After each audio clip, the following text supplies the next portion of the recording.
everybody. We're here for another movie review.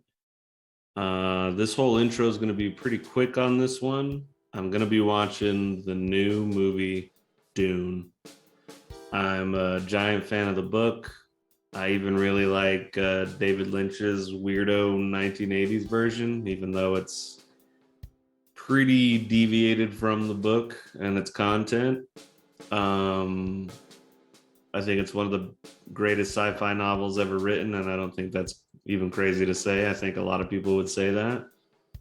It's influenced so many other stories and film universes, and one of my favorites, Star Wars. I don't think that would be quite what it is without Dune. So yeah, expectations are very high. Denis Villeneuve. I always wonder if I say that correctly, but Denis Villeneuve.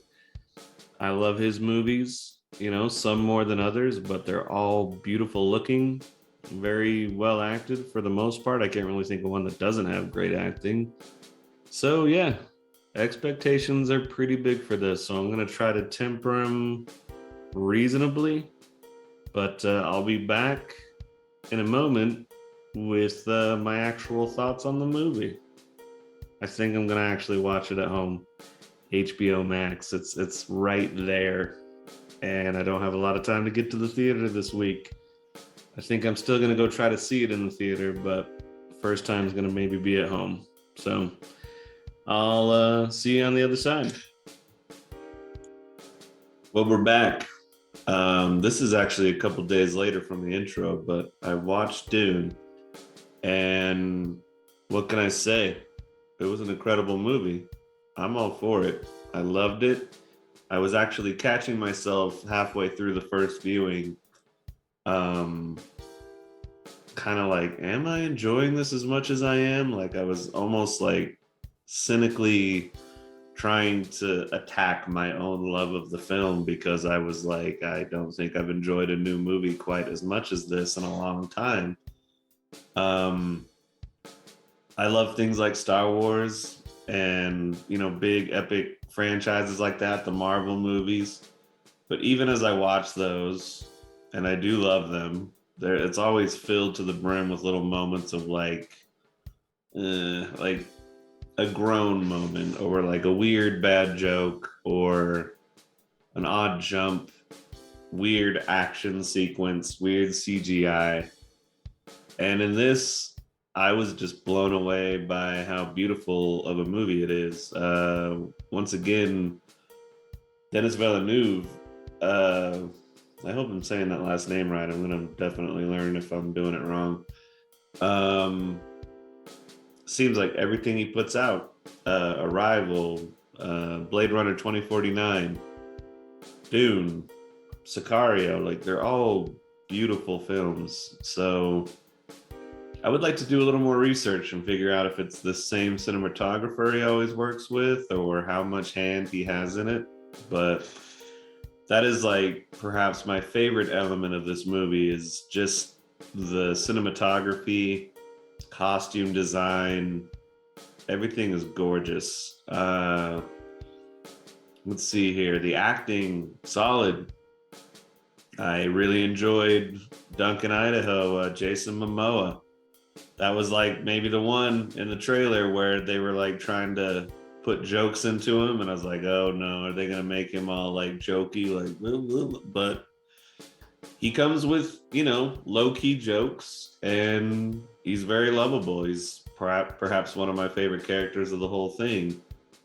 I think that the book itself is pretty humorless, and the fact that they were even able to find little moments to put jokes in, but they weren't like modern 2021 jokes like look at those or like whatever, then it works. Yeah, the acting, I liked everybody. I guess if I'm trying to nitpick a little, maybe could have used a little more from Zendaya as Chani, but at the same time, it's not relevant to part one so much. It's all about setting up the mystery of that character. So yeah, I mean, I'm really trying to nitpick at that point. And so I guess some people were a little on the fence with Lady Jessica, but I say fuck that. She was great. I love Ferguson. Rebecca Ferguson is her name. Let's find out real quick. I'm gonna try to not Wikipedia my way through this whole thing. Yeah, Rebecca Ferguson. I really liked her portrayal. And if you're kind of confused about what I'm talking about, in the book, the Bene Gesserit, the Coven of Witches, and or whatever exactly you phrase them as, are able to control their emotions down to like a cellular level. So some people were like, well, why is Rebecca Ferguson's performance so emotional at moments? And I think in terms of adapting it to film, when you can't have the inner dialogue like you have in the book, you do have to have these welling up moments of just how overwhelmed she is in the context of being pregnant, having to protect her son and her lover. I was going to say husband, but I guess they don't get married. Father to her child, and just the pressure of what she's supposed to be doing within the Bene Gesserit. But I don't know.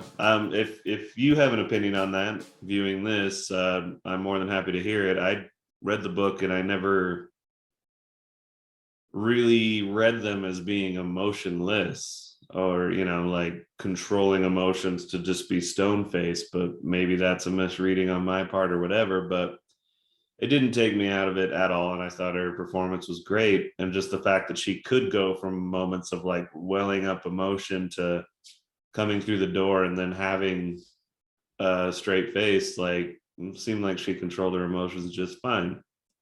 Once again, that's me trying to nitpick and look at stuff, but honestly, I loved everybody's performance.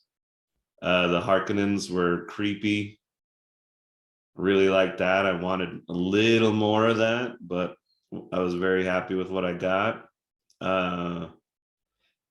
So I watched it the first time, and then later that night, after hanging out with the roommate and some friends playing a game, I had to go back and turn it on HBO Max. I just wanted to drink in the visuals and the story a bit more. So while I'm cooking, I have it on a little more casually, but I keep peeking my head in. As soon as I get done cooking, I come and sit down. I'm eating, I'm watching it. As soon as I'm done eating, I'm still watching it. I almost got through the movie for a second viewing in the same day, which is a little unusual for me. Maybe it's not unusual for some, but yeah, for a 2 hour and a half, like I think it's 2 hours and 34 minutes, something like that. It flew by even more so on the second viewing, and stuff clicked even more, and I was appreciating it more. And music was great.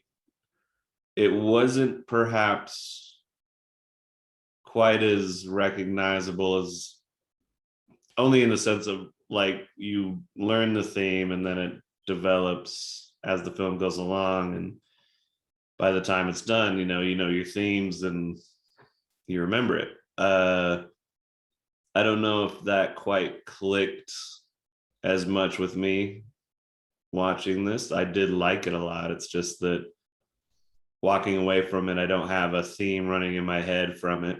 It was a lot of very interesting instrumentation and vocalizations. And it was really good. The Bene Gesserit, when they're arriving and there's just like the chants underneath the music and the arrival, that was very effective.